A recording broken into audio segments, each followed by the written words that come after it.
Doctor Neeraja, chief fertility specialist, doctor Neeraja's fertility and gynaec centre, KPHB 6th base.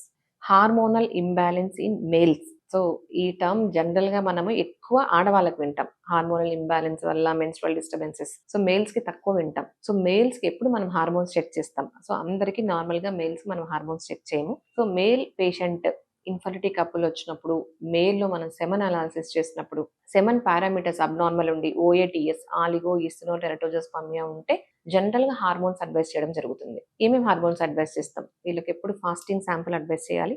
FSH follicular stimulating hormone, LH luteinising hormone, prolactin, thyroid profile T3, T4, TSH and oestrogen, testosterone, ఇవి advice చేస్తాం. So ఈ hormones అన్ని మనకు body function కి, బీజాలు scrotal function కి, స్పెర్మటోజెన్సిస్ కి ఇవన్నీ అవసరం కాబట్టి ఇవన్నీ మనం టెస్ట్ చేయడం వల్ల ఏదేది అబ్నార్మల్ ఉంది, కరెక్టబుల్లా, పర్మనెంట్ చేంజెస్ మనం ఒక ఐడియా వస్తుంది. వీళ్ళు జనరల్ గా మనం పేషెంట్ ని ఫిజికల్ గా ఎగ్జామిన్ చేస్తే ఒకవేళ హార్మోనల్ ఇంబ్యాలెన్స్ ఉంటే ఎలా ఉంటారు పేషెంట్స్? మేల్ పేషెంట్స్ ఒబీస్ గా ఉండడము, లేదు అంటే లాస్ ఆఫ్ మజిల్ మాస్, థిన్గా ఉంటారు, loss of body hair, gynaecomastia, బ్రెస్ట్లు ఎన్లార్జ్ అవ్వడము, అండ్ స్క్రోటల్ సైజ్ చూస్తే చాలా చిన్నగా ఉంటాయి. చాలా మంది కాన్స్టిపేషన్ తో ప్రెజెంట్ అవుతారు.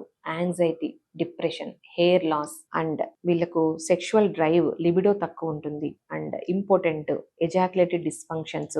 సో వీటితో ప్రెజెంట్ అవుతారు. సో వీళ్ళకు మనం ట్రీట్మెంట్ ఎలా అడ్వైస్ చేస్తాం? సో మెయిన్ ఏదైనా హార్మోన్స్ లోపం ఉంటే hormones corrections, like thyroid abnormal ఉంటే థైరాయిడ్ మనం అడ్వైస్ చేస్తాం, థైరాయిడ్ కరెక్ట్ చేస్తాం. ఒకవేళ వారికోసిల్ ఉంటే వారికోసిల్ సర్జరీస్ చేస్తాం. Stress management, so anxiolytics, yoga, meditation, breathing exercise advice చేస్తాం. Main life style modification, diet అనేది చాలా ఇంపార్టెంట్.